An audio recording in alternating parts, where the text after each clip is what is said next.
for SMEs in the offshore wind sector.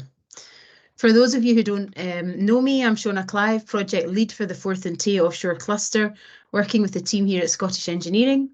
I'm Project Lead for the Rail Cluster project too, so I've got a bit of experience of leading clusters. We also, Forth and Tay, we work really closely with our sister cluster, Deep Wind, so you might be a member of that cluster too. Everybody's welcome, so I'm delighted that you're all here. We'll be online for around about an hour and a half today, and we'll stop halfway through for a short tea or coffee break, or whatever you want to do, get off and stretch your legs or visit the loo or whatever, just because we've got quite a lot of information to get through, and I think it'd be nice to have a short break in the middle. Just a little bit about, feel free to put questions in the chat after each session. There are 5 altogether. We'll run Q&A sessions and then a collective one at the end in case you think of something at the end once you've heard everything. So there'll be plenty of opportunity to ask. You can either raise your hand at the appropriate time and speak away, or post it in the chat, and one of us will, Marianne or I, my colleague Marianne here, one of us will pick up the questions. So just a little bit about Forth and Tay. Don't worry, I'm not going to, it's not about all about this, so I'll be very short. So the Forth and Tay offshore cluster has been around since 2018, 5 years now. Scottish Engineering have been involved for about, 2 years, I think. We've got 400 SMEs signed up and are part of our community, and we've got nearly 1,000 people signed up to our mailing list. And to be honest, while the numbers are important to a degree, the most important thing for us is to support SMEs looking to diversify or grow their businesses within offshore wind. And in all honesty, to get 1 or 2 that weren't otherwise engaged or working in the sector is a measure of success for us. So the numbers are important, but more important to get people active and support them in the appropriate way. So what do? We promote things. We promote local businesses and the wider capabilities and assets of the region. We inform our cluster members about supply chain opportunities and market entry requirements into the offshore wind sector. We connect. A really important part of what we do is connect cluster members with developers, tier 1s, academics, ports, and all their respective supply chains. And we signpost. So we signpost members to various resources and some of the organisations that are here today, which is why we're really delighted they're all here. If you want to know anything about Forth and Tay, we've got a website, forthandtayoffshore.co.uk, so feel free to have a wee look there. Joining up is free, it doesn't cost anything, maybe 5 minutes of your time completing a little survey, just so that we understand your capability a bit more. And one final thing, we've launched a survey recently to understand and map the capabilities of the offshore wind supply chain in Scotland. So whether your company is currently active in offshore wind, previously active, or looking to get involved, your help and input into the survey would be really useful. It's on the news pages of the Forth and Tay website, and we'd love you to take part. Okay, that's more than enough from me. Sit back and enjoy. And again, if you've got any questions, please feel free to post. For now, I'd like to welcome Lynn McIntosh-Grieve from OWGP, who's going to give us an overview of the support offering from OWGP and highlight live opportunities. Thanks, Lynn. Thanks very much, Shona, and thanks very much for inviting us along to present today. Hopefully that's my slide is beaming up, and I'm just going to pull everybody onto my other screen so I can see all your lovely faces if you choose to show them. As Shona mentioned, my name's Lynn McIntosh-Grieve. I'm a programme manager, and I've been working for the Offshore Wind Growth Partnership for just over 3.5 years now. As part of this role, I have the exciting role of engaging every day with supply chain companies up and down Scotland, but up and down the UK more widely as well. Just as a wee bit of background, if you might not have heard of OWGP before, just to give you a bit of a whistle-stop tour today on who we are, what we do, what support services that we provide, and in addition, how you might be able to get involved in some of those things. Just one thing to mention, so OWGP was actually formed back in 2019. It was formed as a result of the UK offshore wind sector deal. And as a result, our activity has grown since 2019. Our activities are funded by the Offshore Wind Industry Council. So basically the Offshore Wind Industry Council is a group that is made up of developers, OEMs in offshore wind and also tier 1s. But essentially developers pay into a big pot, and that allows us to then engage with supply chain companies up and down the country, so it's private funding. And you'll notice at the bottom there it says delivered by the Offshore Renewable Energy Catapult. So myself and the rest of the team who you'll see in the presentation are full-time employees of ORE Catapult, but we work full-time facing externally to the supply chain delivering the OWGP programme. So in terms of what do we do, what is OWGP all about? We're a long-term business support programme, business transformation programme, in order to enable the UK offshore wind sector and supply chain to grow. As I mentioned, funded by OIC, and also we have in the past also leveraged some regional funding where that's been available, but we recognise that there are other organisations who are utilising regional funding, and therefore we try where we can just to utilise the private investment that we receive from very gratefully from OIC. Our main objectives within OWGP are sort of several in nature. Really it's about increasing UK content and UK projects. I'm sure that's something that everybody would welcome. We also want to increase export opportunities into global markets. So again, we look to help our organisations to export. We want to increase GVA and jobs. We want to help UK companies to grow in every aspect. And also we want to help companies to increase their intellectual property and embed that within the UK supply chain. That then becomes an export opportunity and then becomes a sellable market opportunity as well. So those are the types of things that we focus on. And in terms of our delivery, we have a kind of nominal budget of about £100 million over the 10 years out to 2030 in order to support those export organisations and the supply chain. So we do that in two different ways. We provide what we call business transformation, so business support structured programmes to help companies to grow, and I'll talk a wee bit further about those shortly. And we also provide grant funding. And the grant funding is specifically to develop new products or services and enhance or enable greater capacity and capability in the supply chain.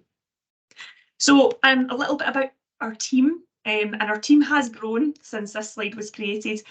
And so we'll have a new slide soon. But we basically are split into sort of two sort of mini teams within the team. We have grant funding delivery and we have business transformation delivery. So my colleague Claire and Tom lead on grant funding, and we have two flavours of grant funding that we often are able to provide to companies. So we have innovation grants, and those innovation grants range anywhere between £25,000 and £200,000 in value, and that's from our side, and we would be expecting a 50% match from any organisation, and that's regardless of the size of the organisation. So that's from micro SME right the way up to large company. The good thing here is that it's not subject to state aid, albeit that we do our own kind of checks and things like that. So it's a 50-50 match. If you want £25,000, you'd need to put in £25,000 worth of either in-kind support, materials, personnel time, for example, or cash into the project. Innovation grants are thematic. And what we mean by that is that we engage with our colleagues in OIC, Offshore Wind Industry Council, to better understand their main challenges, and then we will run calls that are aligned to those challenges. Okay. And the focus really is about new game-changing innovative technologies and products and services to the sector. We also have development grants, and they range from £100,000 to £1 million, and really they're about investing in large transformational projects. So typically, sorry about this, that should not come up. They should be, excuse me, sorry about this, that definitely should not come up. Apologies. The development grants should be large grants for transformational projects, offering a step change in company growth. And again, those are fully privately funded. On the right hand side, we have our business transformation programmes. I'm not going to talk too much about waste because we're actually going to talk about it in a wee bit more detail in just a moment or two. But we also fund 2 other programmes within our suite. We funded a national Fit For programme. So Fit For Offshore Renewables is actually an ORE Catapult programme where we've decided to fund a fully national UK-wide programme.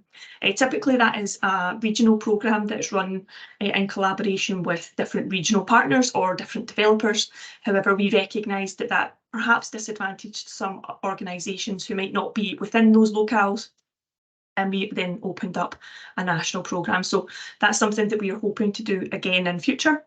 And we also have what we call the Sharing and Growth Offshore Wind programme.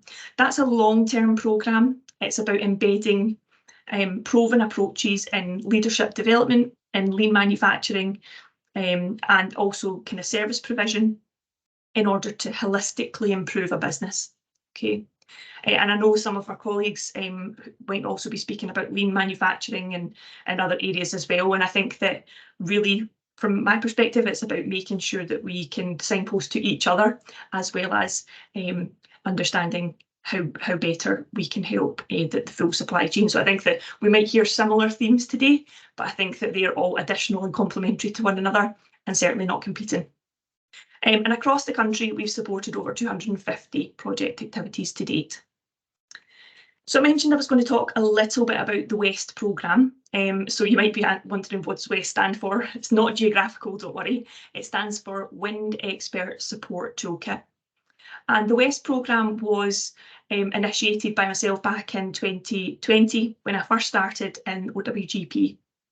It was born in order to support companies in a short, meaningful way and help companies get from where they are today and accelerate them forwards a little bit into the sector.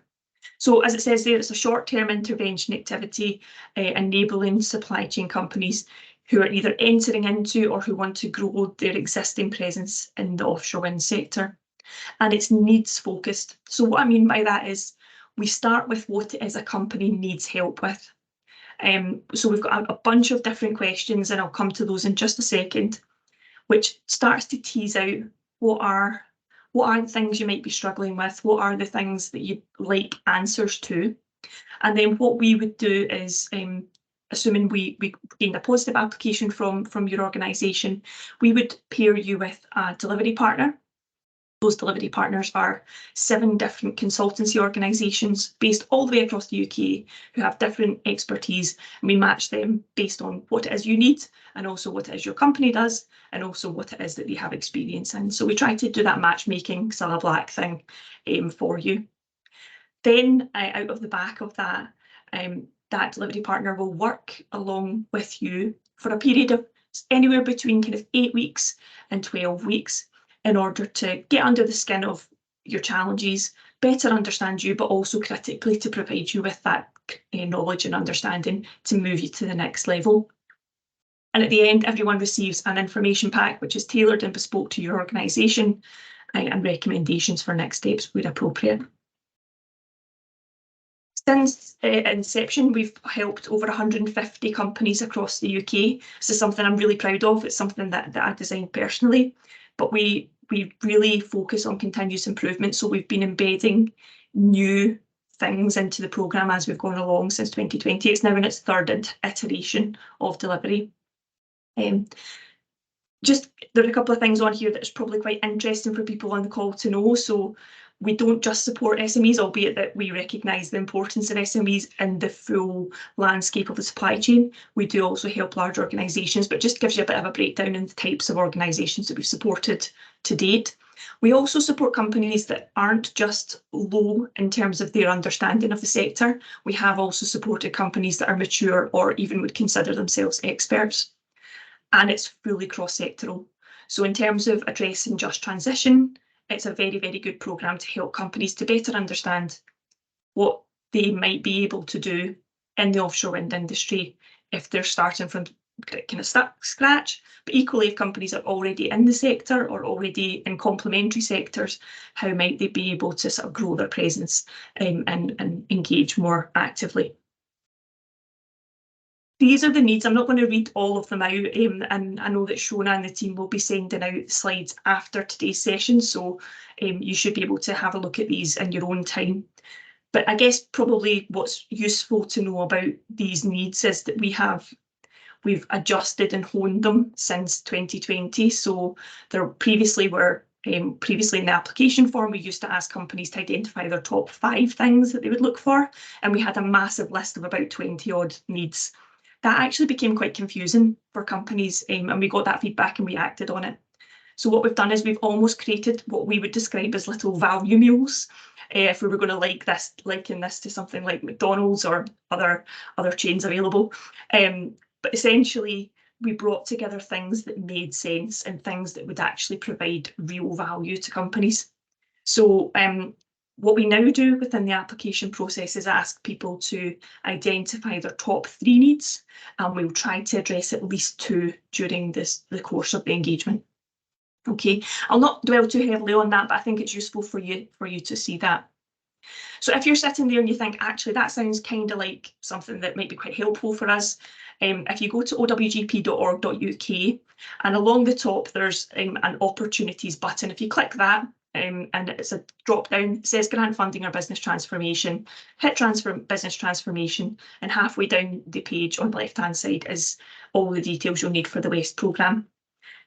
Really important thing for everybody to better understand, we have a scope and guidance document. Because we're a small team, we aren't able to sort of fully answer every last question that we might receive in. Therefore, we've created this document in order to help companies with the FAQs and really better understand the eligibility criteria. So go there first of all, have a look, make sure that you're eligible for the support, and then, you know, if you do have any additional questions, please do reach out to us. We're more than happy to help you.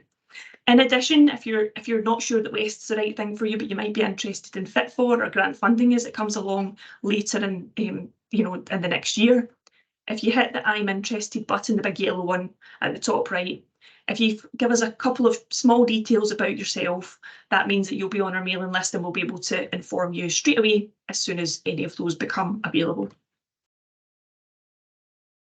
I just wanted to highlight one company, just as an example, a Scottish company actually who came on the WEST programme back in 2021. A company called Marex, who are a risk management offshore operations company. They're based up in Aberdeen, and at the time when they first engaged with us, they didn't have any work in offshore wind. They had worked in complementary sector, oil and gas. Since working with us, they have secured a number, and this is slightly out of date, but a number of framework arrangements and contracts with developers, which was fantastic. Interestingly, I spoke to the managing director not that long ago, and he shared with me that back in 2021, it was like 0% offshore wind engagement. I think now it's a roughly kind of 50%, 40-50% of their activity is in offshore wind or renewables. So that, for me, that was phenomenal to see that kind of shift, and a really good example of companies transitioning from one sector to another with complementary skills and services. I'm going to skip over that one because this one's important, and I've got 55 seconds left according to my watch. So just to make everyone aware that's on the call, if you're not already aware, ORE Catapult and the Offshore Wind Growth Partnership are going to be running the Offshore Wind Supply Chain Spotlight event in Edinburgh.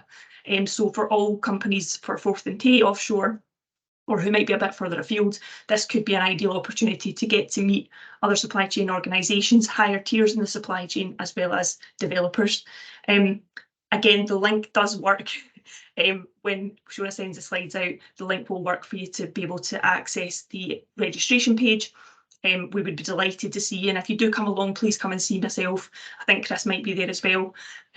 We would be delighted to have you there in person. So I'm going to close it at that, and if anyone has any questions, I'd be happy to take them from you. Thanks so much, Lynn. That was great, packed full of info, as I knew it would be. There's one question in the chat about development grant. Was the development grant a 50-50 input also? Yes, it is. So I think probably worth just clarifying on 50/50. It's really important that the companies are able to demonstrate the match. And what we mean by match is it doesn't have to be cash contribution. So for example, if you're using time on your equipment, if you're using your people time and investing that into the project, if you're investing materials into the project that you've had to procure or obtain in order to undertake the project, all of those types of things can be costed up as part of your project. So that can be included in your match contribution. So it doesn't have to be a cash contribution. So I think that the short answer is yes, it does. It is 50/50. But it allows us then to work with companies of all different shapes and sizes, from sort of like the smallest grants that we have available up to the largest grants. Great stuff. Thank you. Does anyone else have any questions? Excuse me. No. You can post them or ask at the end. We'll do a summary of them all at the end anyway. Oh, Jerry. Sorry, I'm presenting, but I don't know if I'm allowed to ask a question. But if you don't mind, Lynn, you stated it wasn't state. Is that because it's private sector finance as opposed to public sector finance? Yeah. That's right. Yeah. So everything comes from the Offshore Wind Industry Council. That's private funding. So it means that then it can complement other support that companies might be receiving from other places, and I think that that's a really positive thing for the supply chain. Very powerful. Yeah. Any more? No. Okie dokie, thanks so much, Lynn. That was brilliant, and I will share the slides and we'll send them out after, and you can have a look through and read all the detail at your own leisure. I'd like to now move on to the next presenter. I'd love to welcome Chris Del Valle. I hope I'm pronouncing your name properly. And he's from RE Catapult, and I think he's going to talk about the Launch Academy. Thank you so much for joining us. No, thank you so much for having me, Shona, and to the rest of the team at Forth and Tay Offshore. So my name is Chris Del Valle. That surname, you get all sorts of things: Deville, Del Valle, Devil. You go with whatever. I'm quite happy. But I'll start sharing my slides just now, and let me know if those are coming through. You should be seeing a title slide there. Yeah, perfect. Fantastic. All right, so I think I'll just kick off, and we'll take some questions at the end if there are any more. But to begin, I suppose, with an introduction, my name's Chris Del Valle. I'm an innovation manager here at the Offshore Renewable Energy Catapult. I've worked for the RE Catapult for about 1.5 years now, and the majority of my time over that 1.5 years has been working on our Launch Academy Technology Accelerator program, and we've just announced a new program that has literally went live this week, and we're looking for applications for the year of 2024. And I'd like to share a bit more information about who we are as the RE Catapult over the next few slides, and then go into a bit more depth on what the Launch Academy itself is, what it entails, why you should think about joining, and who it's relevant to. So in terms of the RE Catapult, if you're not aware of us already, we consider ourselves the UK's leading technology, innovation and research centre for offshore renewable energy. And our mission here, as stated, is to accelerate the creation and growth of UK companies in the offshore renewable energy sector. And we do that through a variety of different levers. We've got a variety of facilities that are located up and down the UK, focused on research and providing a variety of engineering capabilities. Those could be used for testing and development, or broader research purposes. And we really try to work with innovators, academia, industry, and government, and we try and bring them all under one roof and one umbrella. And if you're aware of the Catapult network as a whole, this is something that was established by the UK government late noughties, early 2010s, and there are now 9 catapults. We might be looking at bringing in a 10th catapult in the coming months and years, if we go by latest announcements in the news in the last couple of months. And they're based off of, I suppose, the Fraunhofer model in Germany. We're trying to really accelerate and capture value for UK PLC by reducing risk and cost in various emerging technologies or exciting areas where the UK could be a world leader in. For us, we're focused on offshore renewables. So the Offshore Renewable Energy Catapult has a variety of bases and locations that are located up and down the UK, from Hale down in Cornwall up to Aberdeen and everywhere in between. In addition to those, we've got various collaborations with some academic research hubs throughout the entire UK, and those include the universities of Manchester, Strathclyde, Bristol, Sheffield and Warwick. And we have an international collaboration that was established in Yantai, China in 2019, and that's something we kind of put on pause throughout COVID, and we're looking to continue developing in the future. We have over 300 engineering, research and sector experts within the organisation, and we've got what's considered to be world-leading test and demonstration facilities that are available to be accessed by any companies operating in the UK or looking to operate in the UK to test and demonstrate any type of equipment. If we move on, so the Catapult network itself, I kind of alluded to this in the first slide, but at the moment we're 9 world-leading technology innovation centres, and those are looking at a variety of different industries, and they're operating up and down the UK. We're independent, not-for-profit, we're considered RTOs, and our entire goal is to deliver impact across the UK economy by enabling businesses to thrive in global markets. We're funded by Innovate UK and UKRI, and we're here and exist to support you, as in the UK supply chain, UK public sector, UK academia, and I'd encourage you to get in touch if any of our facilities or anything that I share today is of interest. So that's an introduction to the ORE Catapult. We were established in 2014, and we're now in our 10th year of existence, I suppose. And as such, we've been delivering and generating impact across the United Kingdom and the entire supply chain for 10 years now, in our 10th year.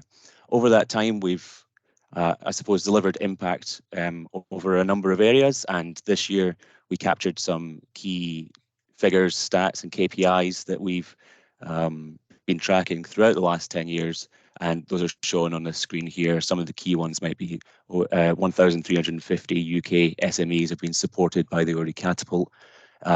We've generated 677 million, or supported 677 million of innovation projects in total value, partnered in a number of R&D projects, published various research and analysis papers, and have supported 148 products being commercialized and brought to market. So that's the ORE Catapult in a nutshell, and now I'd like to talk about Launch Academy.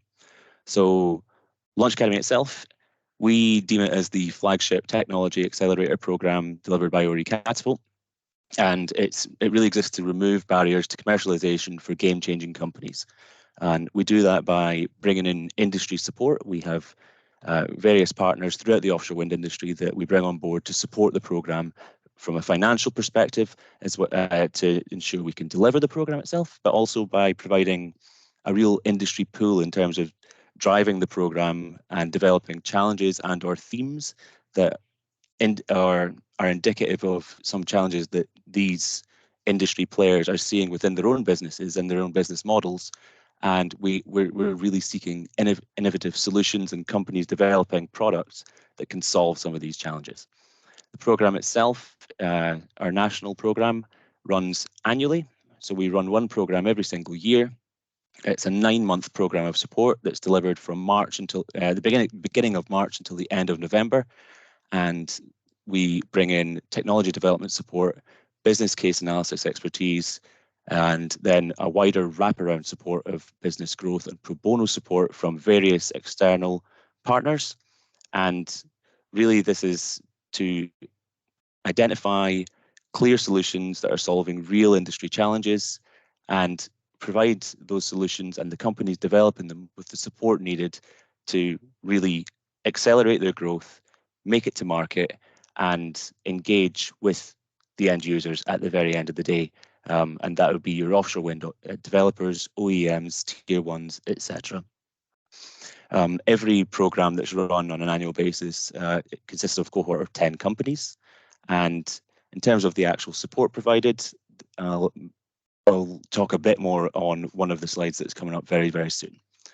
But in terms of why an accelerator and what is an accelerator, and I've got this slide here. So there's various benefits to supporting SMEs, and that includes strengthening and developing the UK supply chain, really meeting our commitments to deploy offshore wind, hitting 50 gigawatts by 2030 or 100 gigawatts by 2050, really accelerating development of floating offshore wind. All of these things are constrained by a variety of blockers and challenges, and we're really looking to support companies throughout the UK and remove as many of those challenges as possible to support them and then support UK PLC in achieving our deployment targets. So the Launch Academy program itself, we're targeting companies that have done a bit of conceptual development, done a bit of R&D as such, and they're now looking to further develop and really accelerate the commercialization of any given technology. This can often be capital intensive and is really difficult to leverage capital from both the public and private sectors, and Launch Academy exists to try to support you in leveraging that capital and providing the wraparound support needed to continue to accelerate the growth of any given technology.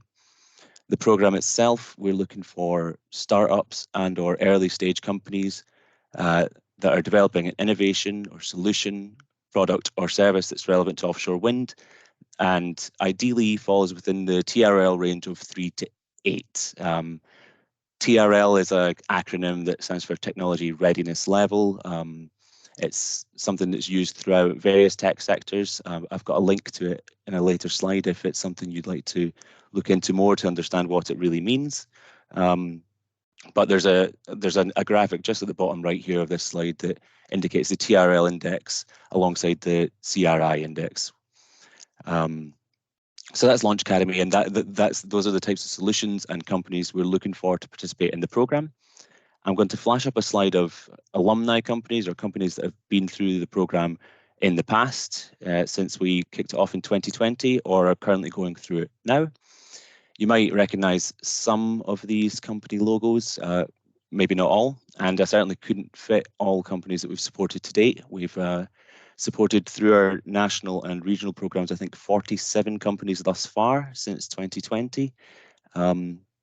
Certainly there's some Scottish companies on this screen here that some may be aware of or may even be part of this, the Forth and Tay offshore cluster. We have Verloom and Ionate, who are certainly both Scottish companies, and a number of others who operate throughout the entire United Kingdom. So the program itself and Launch Academy 2024, I alluded earlier to the fact that we'd literally just opened applications this week for a new program, and I'd like to share that we've got 3 fantastic industry supporters and sponsors on board to deliver this program this year, and those include Scottish Power Renewables, RWE and BP. Between those 3 industry sponsors and or Catapult, we'll be providing specialised industry knowledge over a period of 9 months for the duration of the programme. In addition to ourselves and those industry sponsors, we have a variety of external delivery partners and pro bono partners to provide wraparound extra support to provide everything that might be needed by a growing business to ensure they're ready to capitalise on growth, to accelerate the development of any given technology or solution, and to really succeed when it comes to breaking into the offshore wind sector and becoming perhaps even that future unicorn. The support that's delivered through the programme is delivered in the form of what we call modules as such over that 9-month period, and those modules look a little like this. So ORE Catapult will deliver business case analysis, technology development support, and our Offshore Wind 101 module as a bit of a leveler for all at the beginning of the programme. And this is in collaboration with our various industry partners.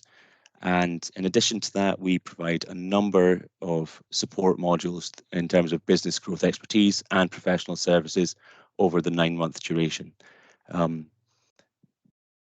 Any successful company that makes it and succeeds in making it onto the Launch Academy program will have access to offshore renewable energy catapults experts and research staff throughout the duration of the program, and we'll certainly be looking to provide any additional support we can over that duration.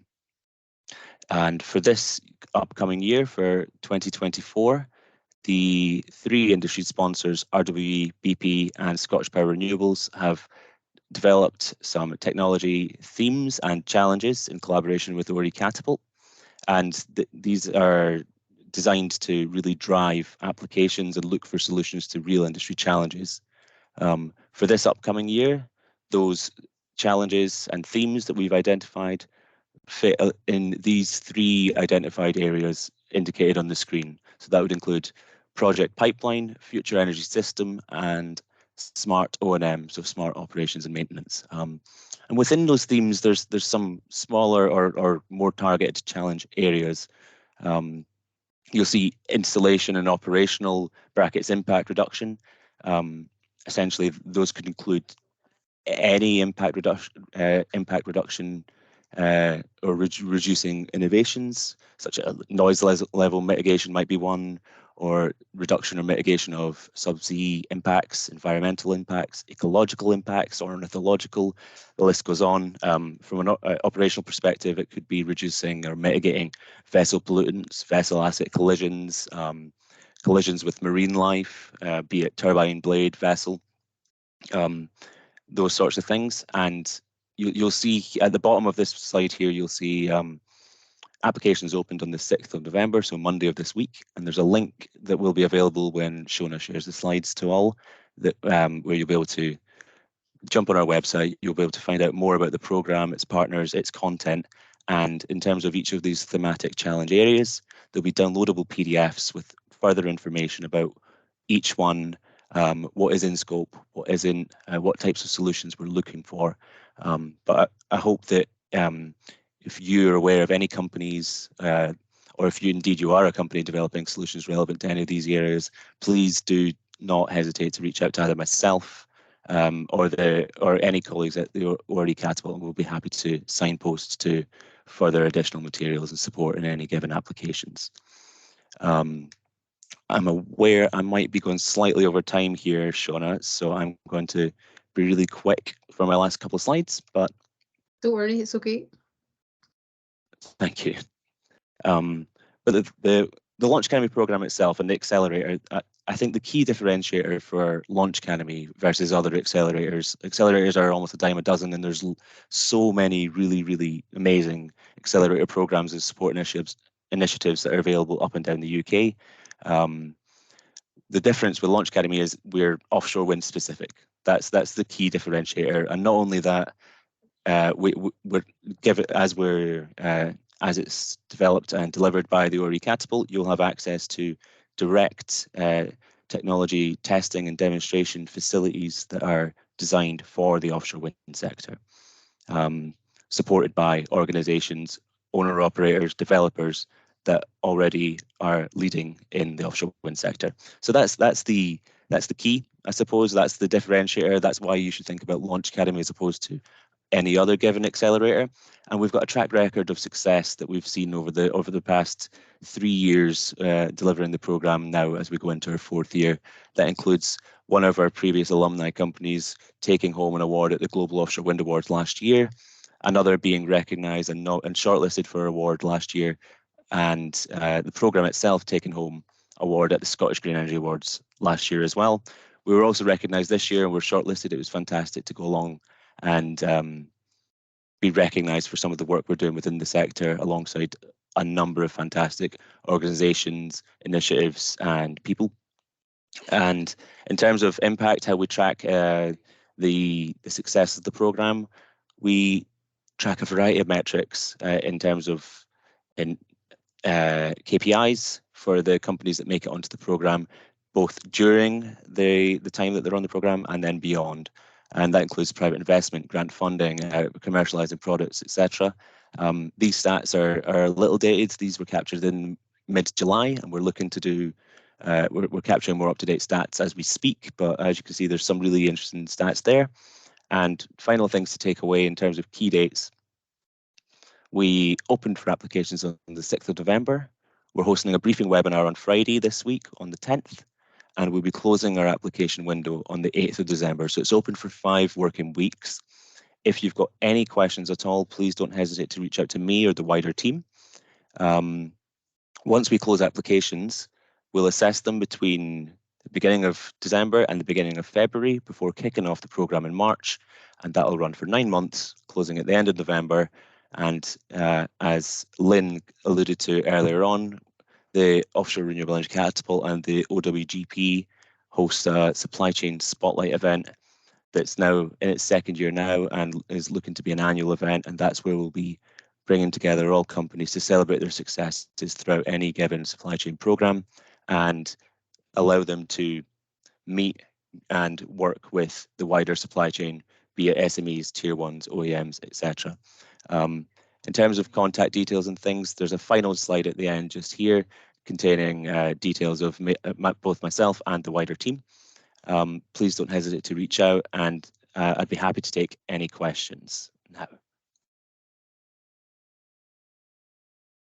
Thanks so much, Chris, and apologies for not pronouncing your name properly.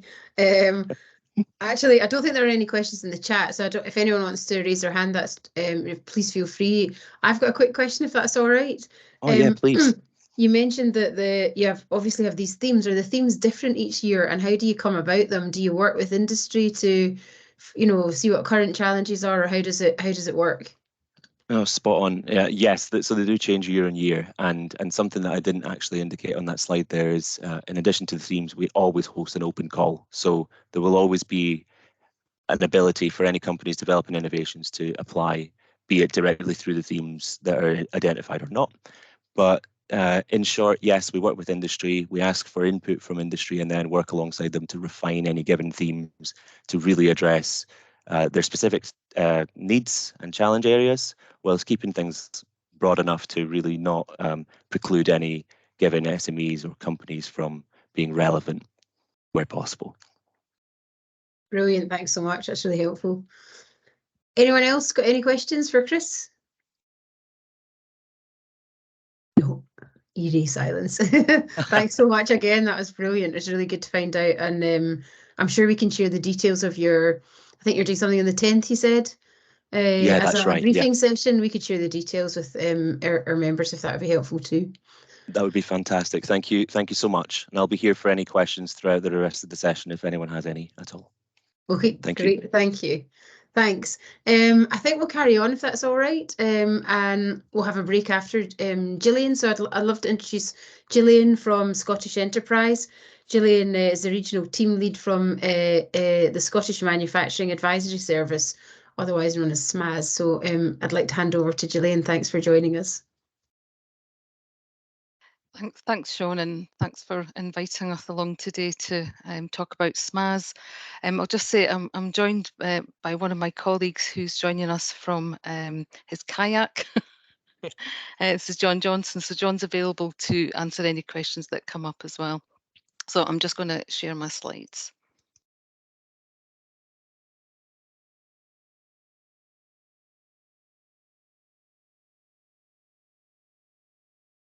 Okay, so hopefully everyone can see that. My plan today is just for those of you that don't know SMEs, I'll talk a little bit about SMEs, about why we exist, what our purpose is, and some of the support that's available. So as Shona mentioned, we are actually part of Scottish Enterprise. We're just branded differently to reflect the fact that we focus on supporting manufacturing businesses. That said, we're a national service, so we cover the whole of Scotland, so that includes the areas that are covered by the South of Scotland Enterprise and Highlands and Islands Enterprise. I'm the regional team lead for the SMEs North team, and the North that includes Tayside, Aberdeen City and Shire, and the whole of the Highlands and Islands regions. And my colleagues Ian Collinson and Gary Aitchison manage the West and the East teams. The SMEs team is made up of highly experienced manufacturing and continuous improvement specialists All the folks that join us come from a manufacturing background. We're Scotland's largest business improvement agency. To date, we've engaged with over 2,000 businesses, and we've got a unique view on operational excellence in Scotland.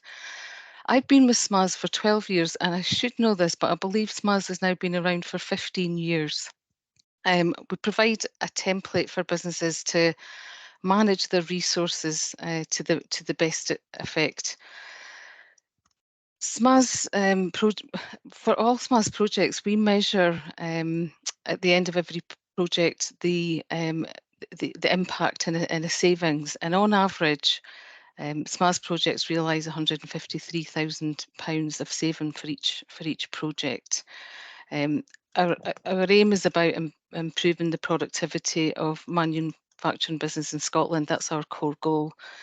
And we do that through that journey of excellence, resource management, innovation and market leadership, and capital deployment to maximise efficiencies.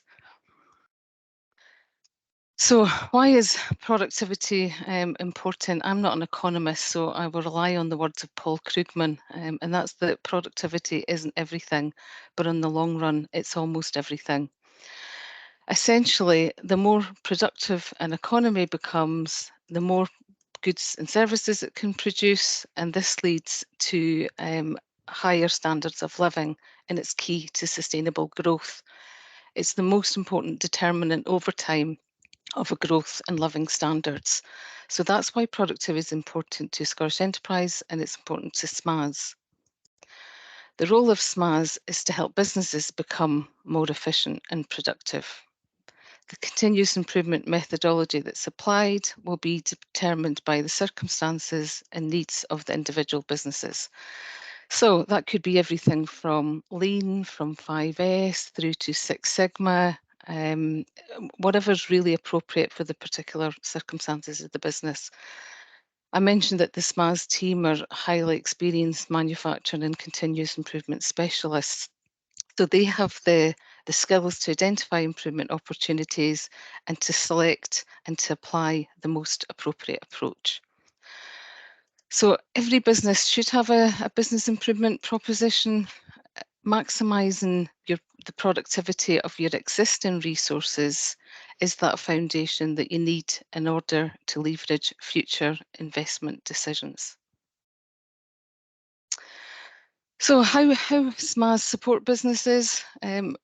We start with something called the manufacturing or operations review, and that's a free diagnostic, and it's available to all manufacturing business in Scotland, irrespective of size. The review typically involves one practitioner for up to 1 day. If it's a complex business or if it's multi-site, then we may run that over more than 1 day, or it may involve more than one practitioner. Through the review, SMEs will identify improvement opportunities and, where appropriate, a proposal for SMEs support. As well as the operational reviews, we can deliver Industry 4 reviews, and that helps the business to develop a strategic roadmap for technology, for skills, for data, etc.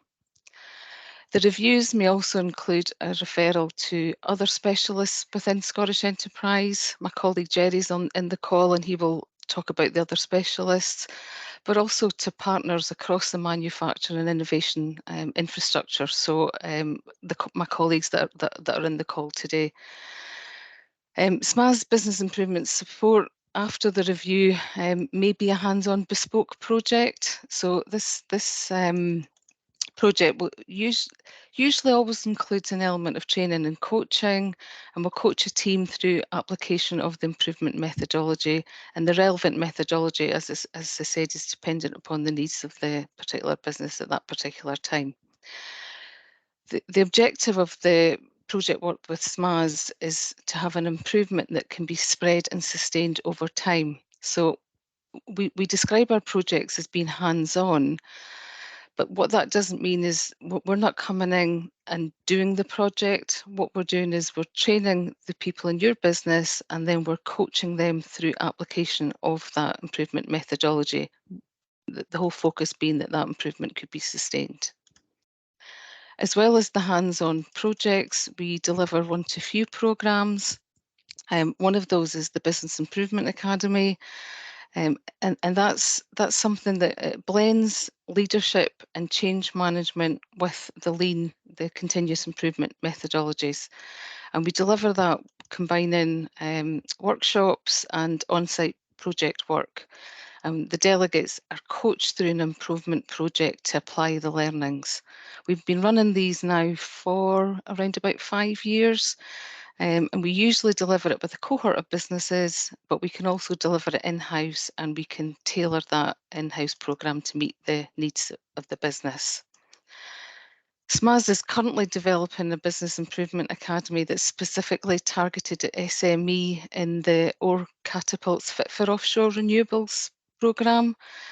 Shona spoke about that earlier. She mentioned the Fit for Offshore Renewables, and I think it's worth if I can explain there. So SMEs are currently working with a number of companies to help them with the process excellent element of the Fit for Offshore Renewables programme. So it really kind of demonstrates how the support that's available, how these organisations work together. So we're doing that hands-on piece at the moment. We've had a very successful case study where a company called Brimmond, who are an oil and gas company who are moved into offshore renewables. They got their Fit for Offshore granted status and have successfully won their first project. And SMEs were a key partner in helping them on that journey. So I mentioned that we're developing a Business Improvement Academy that's specifically targeted at SMEs working in that space. And it's aligned with the process excellence element of Fit for Offshore Renewables. It's not exclusive to those companies. So if anyone is interested in knowing more about the Business Improvement Academy, please get in contact. We're anticipating that this tailored programme will be available from mid-January 2024, and we're going to launch that in Aberdeen. And our expectation is that we will continue to run that on an ongoing basis according to demand. Just to summarise, kind of building that relationship with SMEs gives you access to that kind of wider network of support, and that's through Scottish Enterprise and through the whole kind of innovation and manufacturing infrastructure that's building up. The operations review, so that diagnostic piece that's free of charge, that's usually our first engagement with the business, and I'd encourage any manufacturing business to take up the offer of this free review. If you want to scan the QR code, that will take you to the SMEs part of the SE website, and you could make contact there, or you can contact me directly via my email address is up there on the screen. I'm happy to take any questions now, or we can take them at the end.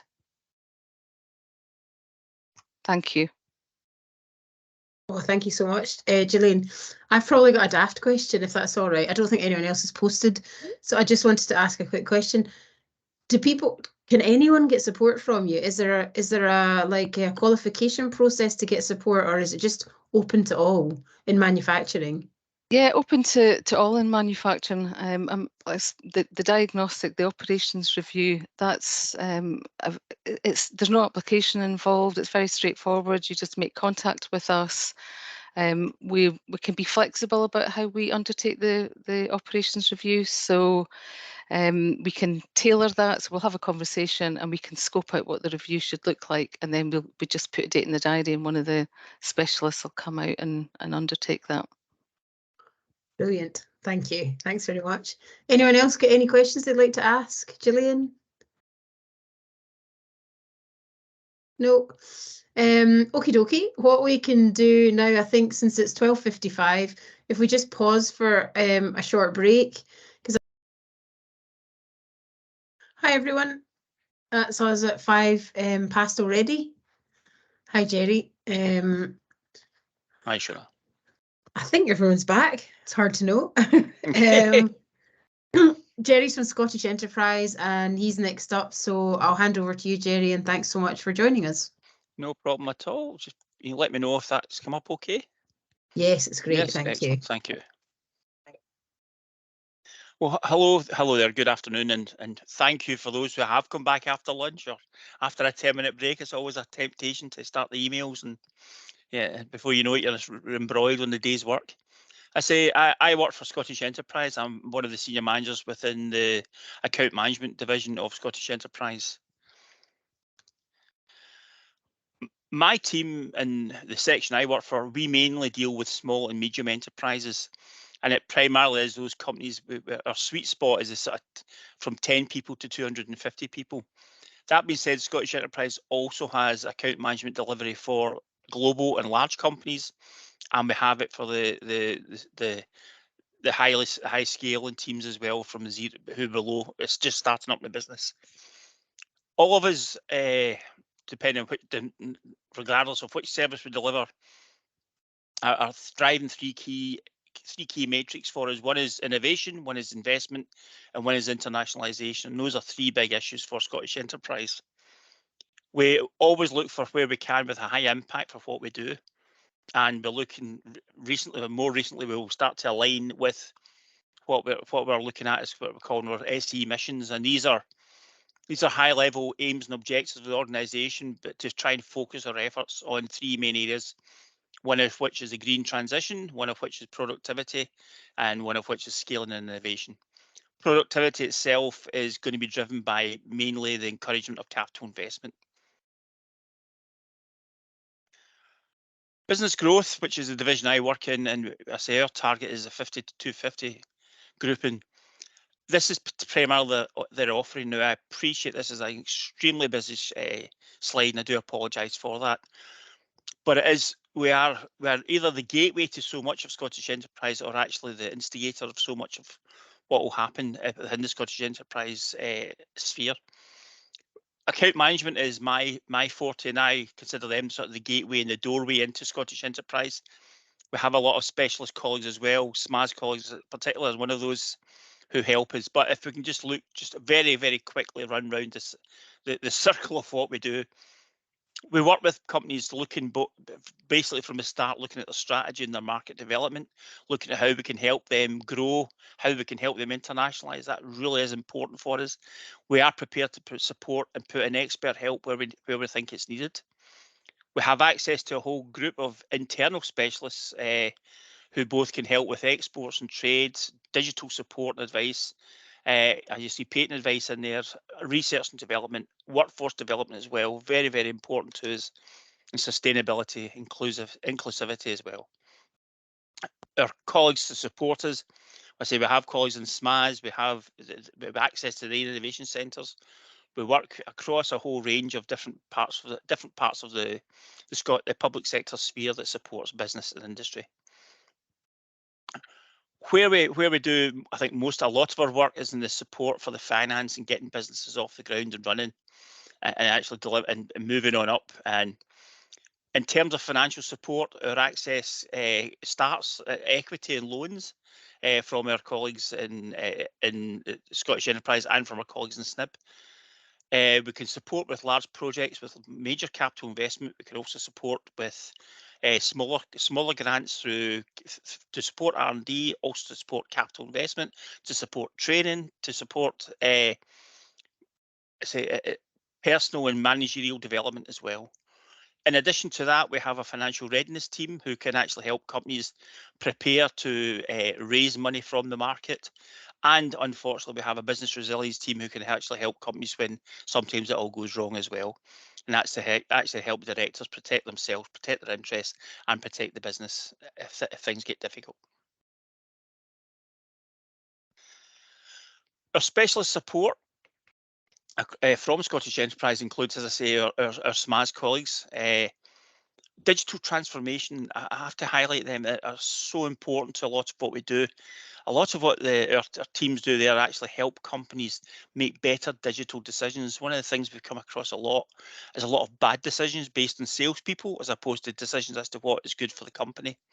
Our digital teams are neutral in that aspect, and they're just to make sure what you buy or what you invest in is actually what your company needs. Likewise, the sustainability team helps companies support or help companies achieve net zero, help companies prepare to be part of the net zero sphere, and help companies to be part of the net zero supply chain as well. We have innovation, and we have our research and development teams who support companies either look at brand new research, look at scientific research, or actually take ideas that are already there and help to develop them into something better. Our trade specialists, who are colleagues in SDI, help companies export, help companies identify markets to look at for export, and where possible, actually work on the other side of the side with our Scottish Development International colleagues in helping companies bring in inward investment as well, who can then bring opportunity for companies in Scotland. So we have intellectual property teams who support companies both identify IP and protect their IP, and our workplace innovation support teams are there to support training. They're there to support companies achieve some of the things set by UK government, including things like gender balance and how to achieve that and how to sort of adhere to a UK government policy or UK government law where it requires. We're also looking at areas where fair work, and looking at areas where how we can support companies pay what we call the real living wage in Scotland as well. We have access to our Corporate Development Scotland team who help companies look at different models. So not all limited company models, or not all limited shareholder models are always suitable for companies.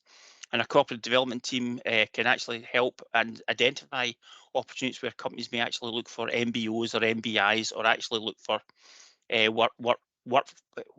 workforce shareholding and workforce taking over the business. We have an inquiries and research team who are outstanding. I have to praise them to the high hilt. They provide access to services and access to information for companies, and most of it's free. I say, and then we've talked about a business response team, which is a team that are there to actually help companies when they get themselves into a bit of trouble, and that can happen quite a bit. What I want to talk about though, another thing is what we can do in terms of finance, and how we can support companies with their finance. As you can see, we're very much on the project implementation side. That's where most of our mechanisms go. We do, however, have a bit of feasibility to support companies assess and make decisions. That, of course, is basically called a business support feasibility grant. It can support up to 25k. It's a revenue expenditure, and it has a sort of intervention rate of up to 50%. So again, if a company, and that can include the taking on of consultants or temporary specialists to work in the business or work with the business to look at how they can prepare themselves for the next stage of an implementation project. That takes us on to sort of the first stage of any of our implementation projects. Again, this is revenue support, so it's support for a consultant, a temporary specialist, someone working within the company or working outside the company. We can also look at innovation and training through this as well. This grant can go up to £100,000 in support. Again, a 50% intervention rate is typical. And we've, as I say, we named it just as we do in the tins of paint. We've just called it a business support implementation grant, so keep it simple. We then start moving into our capital investment grants. All of these are online. I should have said that from the start. So we have an online grant system. So companies applying for grants simply come through our, simply log on, apply, join up as part of the our online grant system, and then can apply for grants. That way, they're always on the system, and whenever we want to give them access to another grant, we can release that to them. Our turnaround times for these grants online are very, very quick. We can normally do these in 2-3 weeks before you have from application to offer. And interestingly as well, with regard to some of the grants, excuse me, you can actually get access to 1, 2 or 3 of them in parallel or in serial, depending on how things work. Our capital grants start with what we call our small capital grant, which can be actually up to £200,000 in capital support. Again, that is typically a 50% intervention rate, so we look for companies to bring in the remainder of that capital. That money has to be actual cash or debt, of course, or so companies can actually raise their side of the bargain, i.e. through new investment, new cash, or they can raise it through hire purchase and finance lease, or through bank debt. So they can raise the cash any other way from the private sector. Excuse me. Our small capital grant, again, is to drive. It's primarily now to drive productivity improvements or net zero transitions, and should have a positive jobs impact. We're not overly concerned about the number of jobs, but we need to see some kind of jobs impact, whether that be creation of new jobs or safeguarding existing jobs. Likewise, with our small capital grant, we have what we call a small R&D grant, and that can offer support up to £150,000. That is typically about 40% intervention rate, so that's where that one runs at. And that can support companies that develop new ideas, or develop existing ideas, but where it contains a considerable amount of risk for the company in taking forward that new idea to develop something different. We then move into what we call basically our large grants, and these are anything above £150,000. These typically can go up to 4 or 5. I think our biggest one right now is about £13 million.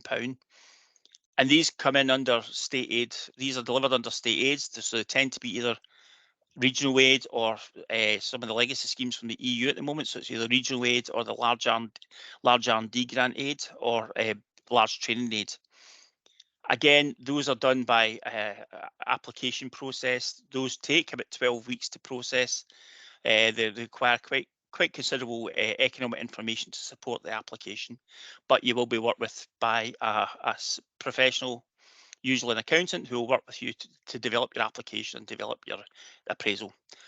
In terms of state aid, everything from the small R&D grant left is usually delivered under the minimum financial assistance. So that is what we used to call de minimis or simple state aid, not state aid, sorry. So that used to be called de minimis or MFA, and it is typically you can get access up to £315,000 under the MFA rules for over the past 2 financial years plus the current year.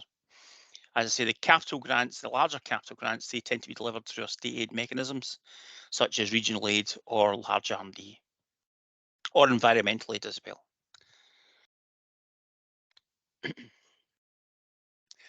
That is a whistle-stop tour, so I do apologise. A rather quick walkthrough, but I didn't want to bog you down in too much detail with regard to Scottish Enterprise. We operate grants that are always on. We don't have calls.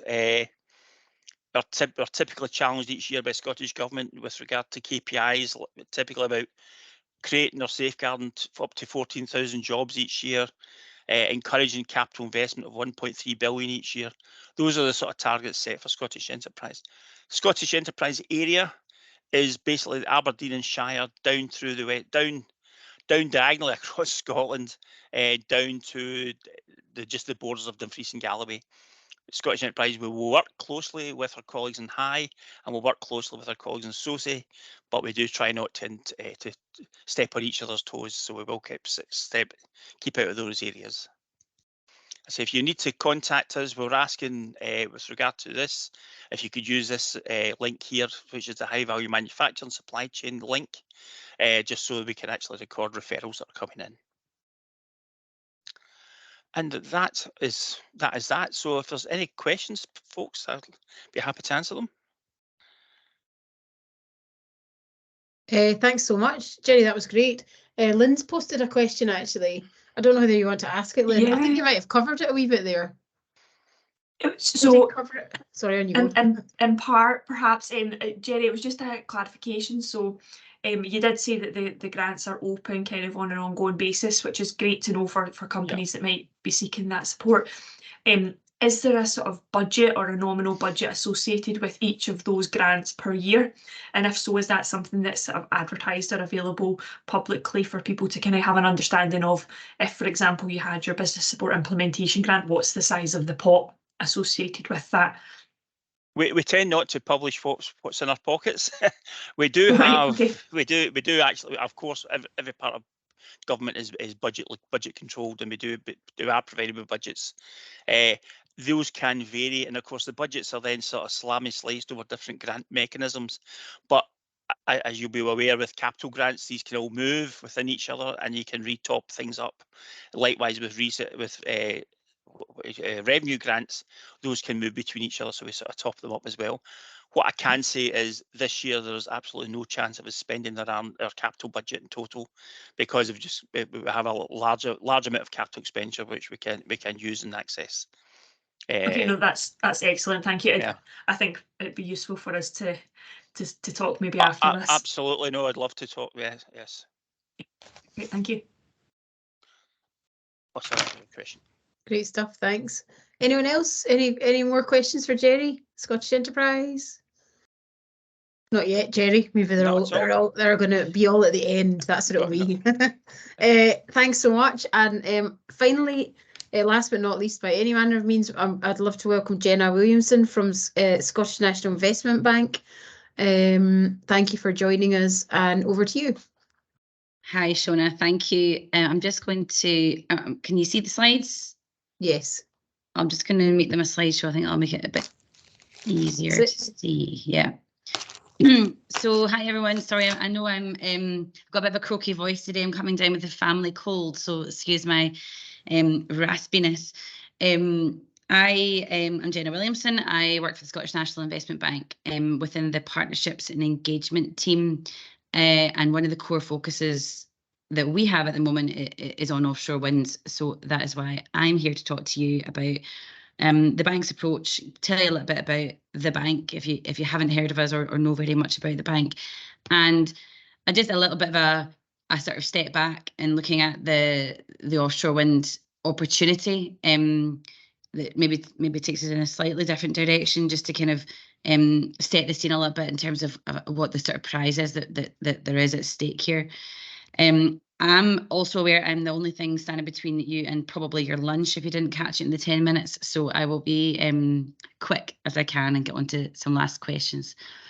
So a little bit about the bank itself. We are a development bank, and that means we are focused on investing in the market towards, it's actually a mission-led development bank, which is a bit of a new thing within, I think actually internationally. I'll come on to what our missions are, but essentially that the fit with our missions would be is our primary investment filter.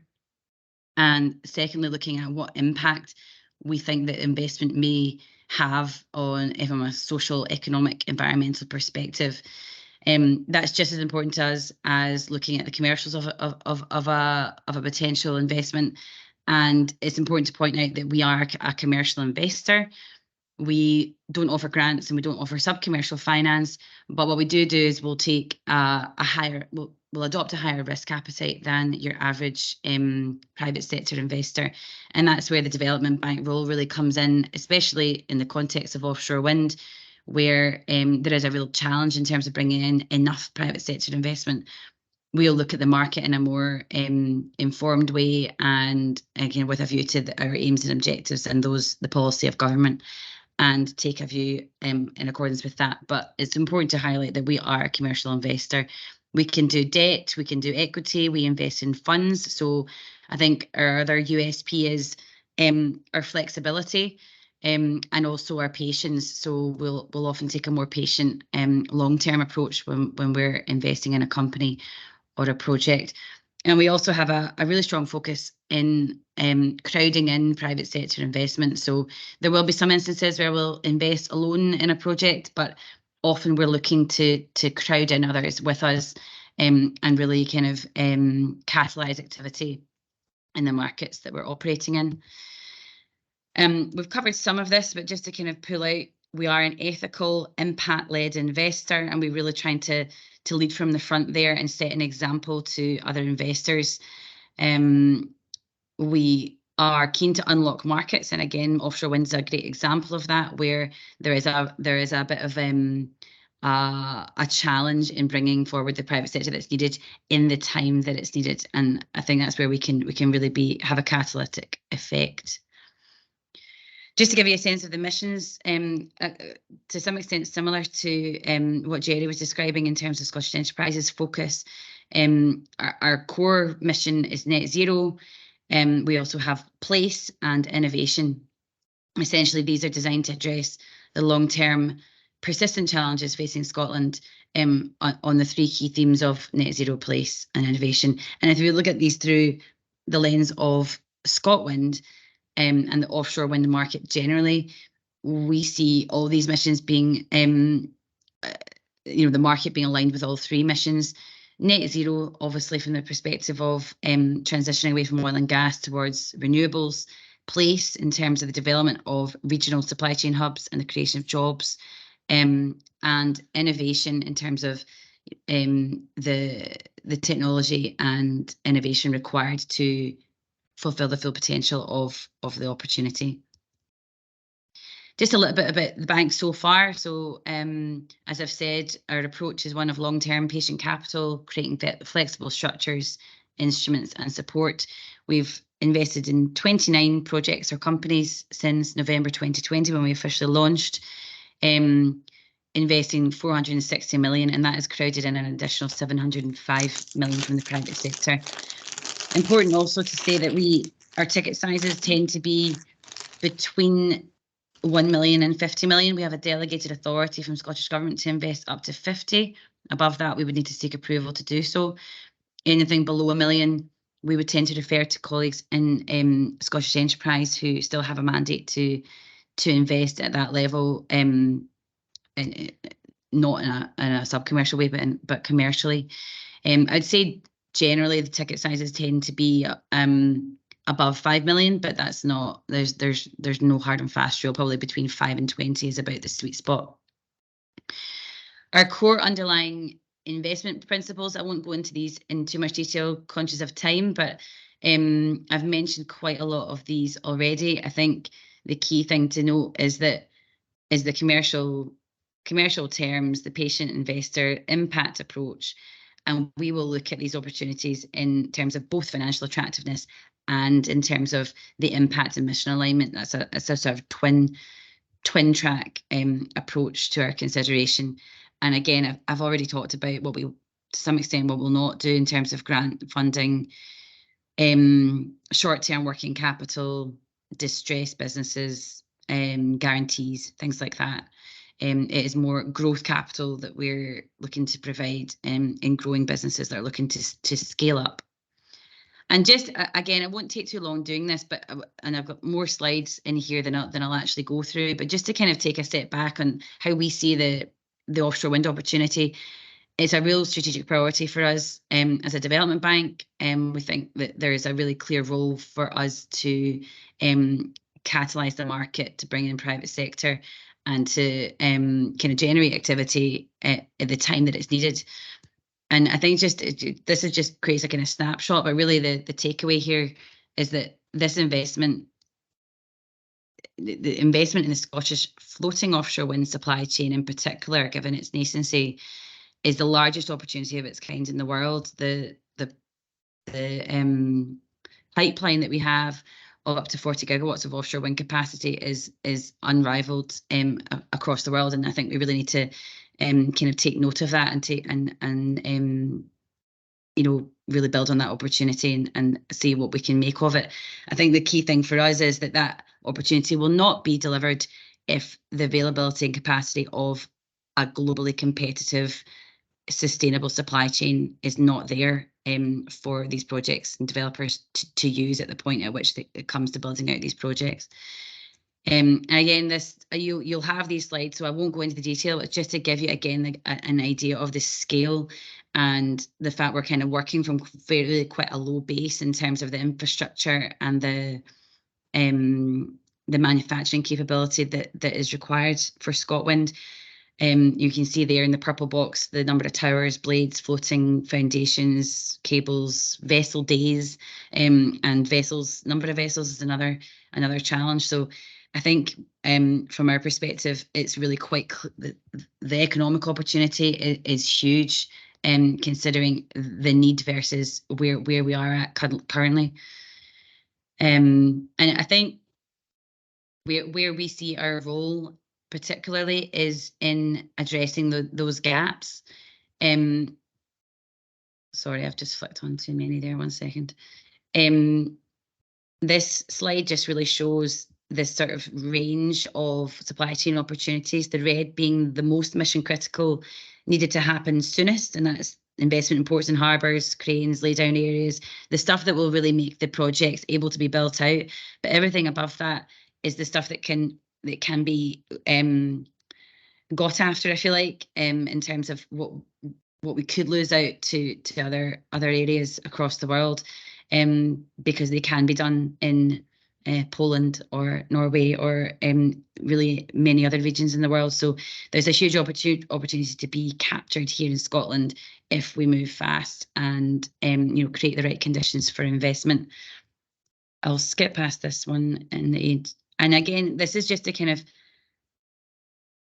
I guess, crystallise on the issue that we're grappling with, which is that the investment that's needed in the supply chain is needed now for use by the developers a number of years down the line, and this creates a market risk and a gap between when funding in the private sector would normally be made available when there's contractual certainty and policy certainty, and which would enable the private sector investment to come in. So there's a real need for us as a development bank and many other actors in the public sector and private sector to come together to work innovatively and creatively to create solutions to that, because without I guess that activity happening now and soonest, when it comes to developers making final investment decisions about where they're going to buy things from and get their services, it may be that they have to look elsewhere if Scotland isn't ready.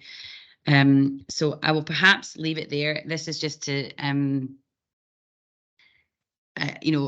again accentuate, emphasise rather the role of development banks, and I should say the UK Investment Bank is a really close partner of ours, and we had a meeting actually only yesterday where we talked about the offshore wind opportunity and how we can work together to channel investment and bring in private sector. The developers are really key to this process, and as some of you may be aware, there's a number of initiatives in place now in Scotland to try and bring a bit of certainty to the supply chain in terms of what developers might need and what investment they may make within the Scottish supply chain. And I think there's quite a lot going on in that space, which is really encouraging. But it'll be really critical to get things off the ground. And just very quickly to end, these are investments we've already made. Aberdeen Harbour, North Star Renewables, Iona Wind Partnership and Verloom, quite a varied portfolio there. I say these are the ones that are of relevance, I guess, from an onshore and offshore wind perspective, but have been made over the course of the last couple of years. So we're very much looking to build on these investments that we've already made. And I think one thing just to mention that I haven't really focused on is we have a really strong focus on transition finance, and we appreciate the private sector investors are finding that harder and harder to invest in companies and projects which have a reliance on oil and gas revenues. We're very pragmatic around that. We're obviously not here to fund oil and gas, but we are here to enable businesses to make that transition in a sustainable way.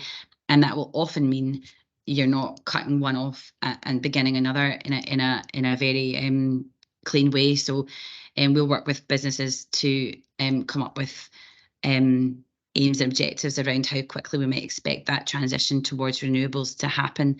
But it's certainly something that we see a role for ourselves in doing and kind of leading from the front to encourage other investors to do the same, and not to just to treat these companies that still have revenues from oil and gas as uninvestable, because they very much need that support, and we really recognise that. That's me, Shona. Sorry if I took Not at too all. much time there. No, thank you so much. And what a brilliant ending to a session that all the things you identify is exactly what it's all about, and partly for supply chain development, why Forth and Tay and other clusters around the UK, including Deep Wind, our sister cluster, are why we're here. So a brilliant way to end. Thank you so much. I don't see any questions in the chat. I don't know if anybody would like to ask any, or if you're happy to call it a close here. If you are, I don't see any hands, so I'm just going to formally thank all the speakers. Marianne's got a question. There was one just from Jerry in the chat. He was just asking if there's any sectors that SNIB don't invest in. Our ethical investment policy does set out a number that we have to be kind of careful around in terms of defence, links to defence, and we won't invest in oil and gas extraction as such. I can't think of any others off the top of my head, but essentially, kind of on a case-by-case basis, we'll assess that. But I think certainly from a supply chain perspective, we don't just, if there's oil and gas present, we wouldn't just discount that. And I think that's the important point. No, thank you. Thanks, Marianne. I was obviously way down the chat and I didn't spy that one. Thank you. Okay, it's just a little bit past past. Thank you so much for everybody for being here, brilliant speakers, and we'll forward the PDFs of the presentation packs out to you that have all the contact details if you need to get in touch with any of the organisations here today. That's it. Have a great rest of your day, a great rest of the Wednesday afternoon, and hope to see you soon at another Forth and Tay event. Thanks all. Thank you. Thanks, Shona. Thanks everyone. Take care. Thank you. Thank you. Bye. Bye-bye. Thank you. Bye. Bye-bye.